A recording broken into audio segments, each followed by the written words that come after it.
fazendo tudo para ver o nosso fim. Por sua culpa ele vive entre nós, constantemente pensa nele, não em mim.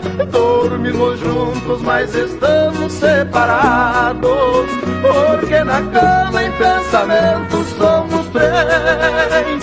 Eu lhe desejo, mas não vou lhe procurar, para não ter que brigar mais uma vez. Em uma cama, dois é bom, três é demais.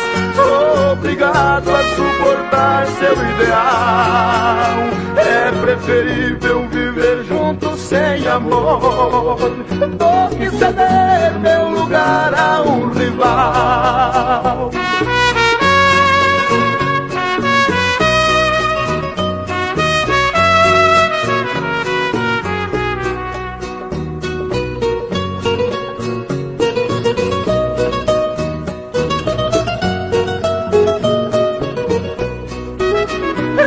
Na cama, dois é bom, três é demais. Sou obrigado a suportar seu ideal.